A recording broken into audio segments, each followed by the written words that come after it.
Welcome to Little Talks, your weekly dose of marketing news, trends, and insights from Littlefield Agency. Grab your coffee, turn up the volume, and let's get into it.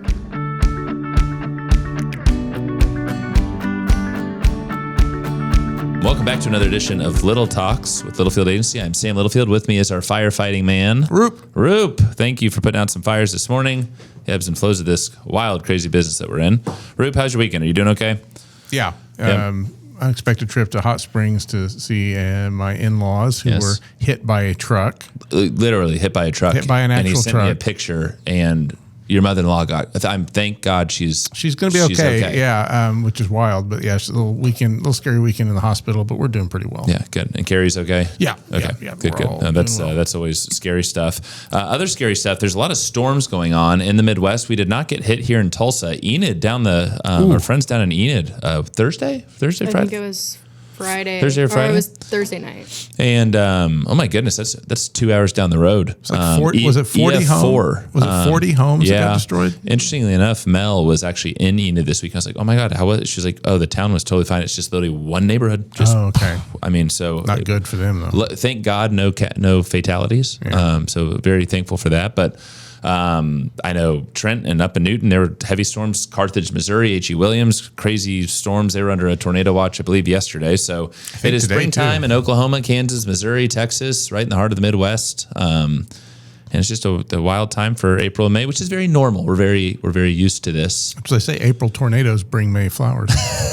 Really? Is that a new saying? It's an old saying around here. So stay safe if you're in the Midwest. We had a birthday. Sarah Kettner's birthday was yesterday. Happy birthday to Sarah. And then we got a big week. You all are in Perry on Wednesday. We had a crew in Perry on Friday. Bleeding Orange over here with Ditch Witch. So very, very busy there. And then I jet off to Phoenix on Wednesday for my first magnet meeting of the year. I love it. I feel like there's already been magnet meetings. This is the first one. Well, there's so much programming now. So the last one was when I was at the board meeting. A reminder for those listening, I am chairman of the board, and this is my second year. I'm wrapping at the end of this year. And we have 2 principal meetings a year. I'm going to go into a lot more detail next week, coming back to share just some of the learnings. But we have 2 principal meetings. The first one is in Phoenix. The second one in October is in Buenos Aires. Are you going to that one? Heck, I'm chairman. I have to go. Do you need help running the AV equipment? I could see some depth. You know what? You would do very well down in South America. You got good vibes, Roop. But really, really excited. I'm actually taking my wife and the kids. It is Tara's been to one magnet meeting before, but our kids have never been to a magnet meeting. I told Roop my first magnet meeting is when I was 5 years old, and my son Matthew is 5 years old. Did I tell you that, or did I tell someone else? No, I didn't hear that. I told Sarah. That's who it was.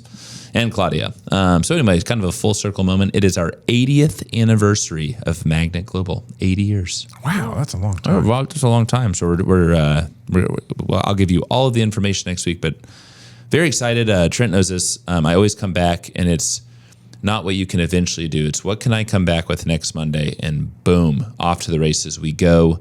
I learn a ton. I've got some great conversations. I have wonderful friends from around the world, so cannot wait to be reunited with them in Phoenix. And more on that next week when we are back at it. Roop, for today's topic, take it away. Yeah. Oh, there it is. Okay. Good job, Claude. It's close, but she did it. I was anticipating it. There's usually Claude, like a queue. There usually is. Claude, do we need to talk wine experience or not really? Nothing right. For those that listened last week, wine experience was not what normally. It was just way too busy. It was great for the first hour. Yeah. And then it started to become crowded. Yeah. Very, very good. Like to the fact that you couldn't really make it to Vintners. It was so crowded. I didn't even get to the back half because I was too busy. If you're facing in. If you walk in the back left corner, I didn't get to any of By the way, some great wines back there. You missed out on him. I know. There's actually one that I got his number. He's the first generation vintner, and it was really good. Of course. I'm not rubbing it in. I'm just saying it sucked because you couldn't make it back there. So anyway, it's all good. Back to topics. Re-beep. Give me the bell again. All right. And today, Roop, we have one topic. That's the cue. Take it away. Mm-hmm. Yeah. By the way, the reason we always say that we have one topic is because the first couple of years of this podcast, we would try to tackle somehow 3. We would. And I think it's just ingrained in me that I say one topic now. It kind of is a reminder because sometimes you're like, oh, we could talk about that. So yes, one topic. One topic. We should do 3. Today's topic is the myth of the quick win in B2B marketing. And this is going to be about Quick win in quotations. In quotations, because there are some wins that can be quick, but are those wins going to be long-term payoffs for you, or are they just going to be kind of quick? You know, are you going to have a snack now and ruin your meal later kind of situation? I love that. I think that's right. We had a whole conversation with our kids last night. They wanted a snack right before dinner. I was like, can't. Sorry. It's very satisfying in the moment. Absolutely. It feels great. So quick wins in B2B, in the B2B world. You have them. You've experienced them. Someone comes in, they're ready to buy your product. Boom. Your product might be $10,000. Your product might be $1 million. It kind of runs the gamut with our clients. Some of them have very, very expensive machinery. And but what is the challenge, the opportunity, but it's tough is on you as a B2B marketer, because what is the C-suite looking for? They're looking for those quick wins. What is marketing doing today that is making our company money? We hear that all the time. I think also just the age we live in and the speed of data and digital access and all this kind of lends itself to how quick are we seeing the needle move? Yep. How fast are we? You know, you're almost at fault if you're not moving quickly. But for a lot of B2B brands, that's not necessarily the case, right? It's a longer sales cycle. It takes longer. In fact, I hadn't even thought of this, and I'm just going to throw this out random, and you tell me if you think it's true. Is this a second topic, or is this in the line? It's within line. So do you think the more expensive your product is, the longer the sales cycle is in B2B? Not necessarily. I think it makes it more difficult. Makes it more difficult, yeah, maybe. Totally. Yeah. I mean, think about it. If you were buying a $1 million directional drill, you're not going to go and do it tomorrow. You got to go get financing. What's the ROI? You got to justify the expense. Probably doing a lot of research. You're doing a lot of research on it. You're testing it out. You've had a relationship with Ditch Witch or one of their competitors. So, I mean, now a quicker win, because some of these, like we said, some sales cycles are 18 months, 2 years. And it might move along a little bit quicker. But when you're making $1 million decision, are you buying a house on a whim real quick? If you're looking for I haven't yet. Yeah, no. You haven't. But it's when you're house hunting, right? $1 million. Yeah. And by the way, I feel like a house is like $1 million these days because everything's so damn expensive. So I think that it plays as part of the equation. But sometimes if people need to grow their business or they're out equipment and they need whatever it is to get the job done, they got to do it, right? Got to do it quick. So here's the thing. You guys have complex buying cycles. We understand those buying cycles really well. If you're, we have some B2B buyers B2B companies that are selling to municipalities. Municipalities and those within the community, they have fiscal year budgets. They're tapped for a budget for the year. They can't spend any more money until next year. So, right, playing the game, timing is everything. Meeting your buyer where they are in the buyer's journey, the digital buying journey, based off their intent is huge. What kind of messages are you serving them at the appropriate time? And that's all part of our program and all of what our clients are focused on every day. There's also this concept that sometimes I think a quick win is a little easier on an existing customer, right? You've kind of already won them over. For sure. Maybe you're reselling them parts or an add-on or something along those lines, an upgrade in a service. You've already won them over. So you can get those quick wins on your existing client base.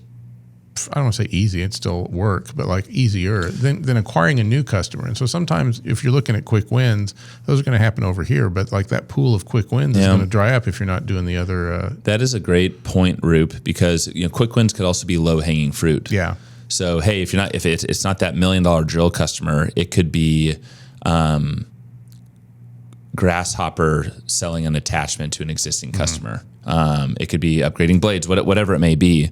But understanding that, hey, there's cross-sell and upsell opportunities. You might have a customer that has had your equipment for 20 years. And you have the cool thing about the brands we work with, it is high-quality equipment that lasts a long time. So at what point do we convince them, hey, it's time to get the latest 2026 model? So again, I'd call that low-hanging fruit that could become some quick wins. Quality adds to the length of the sales cycle, doesn't it? Absolutely. Yeah. Absolutely. And you got, you think about it, there's one client years ago we pitched, and it was, it wasn't Rolex, I think it was Patek Philippe. And it was, if you buy a Patek is a watch. It's a very, very, very, very expensive watch. Like we're talking $30,000 to $200,000 watch. But their whole advertising campaign many moons ago was, if you buy a Patek, you're buying a Patek for the next generation. Like that's how long that's is their this? whole thing. But you got to be generation. careful, right? Because what if someone wants 5 Pateks, or maybe they want 1? So we do have those conversations because there's a messaging conversation to be had there. But thinking about pressure from the leadership, right? Mm-hmm. We need to sell more stuff tomorrow. Your leadership we need to grow 10% year over year top line revenue. Marketing, what are we doing today to make that happen? We hear that a lot. Yeah, almost exclusively. Yeah, and here's the thing, right? We're your agency partner, but you all are facing internal pressures. When Trent and I were at the B2B e-commerce conference in Chicago, that was the biggest pain point. And especially in the world of AI, they're like, hey, go and do all of this. We are expecting double the amount of work with you. And by the way, go let go 2 or 3 of your staff members and go figure it out and make us more money. And that's an unrealistic expectation. So yeah, that's looking at a quick win versus the long term, where you're going to have to rehire those people later. Yeah, and the way for those listeners that have heard Chris Kaiser on our podcast before, actionable analytics is something that he's very focused on. So hey, maybe someone's not buying today, but what are we doing to move them along the buyer's journey based off their intent and based off their action? And I think that's been a huge thing for us from a measurement planning standpoint. Actionable analytics and making sure that you are getting the most bang for your marketing dollar is very important as we drive forward with relationships. Yeah, on those, the longer your sales cycle is, the more touch points you've really got to have to stay in front of that customer until they are ready. Baby. Yeah, content's a big part of it. Yeah. Ads are a part of it. Content's a part of it. Social's a part of it. Email programs are part of it. So we talk, just taking email as an example, we talk a lot about some folks are afraid to send more than one email a quarter to their customer base. It's crazy when you think about the number of touch points you actually need in those longer sales cycles. You should be sending more emails. You should be posting more social. You should be doing more content.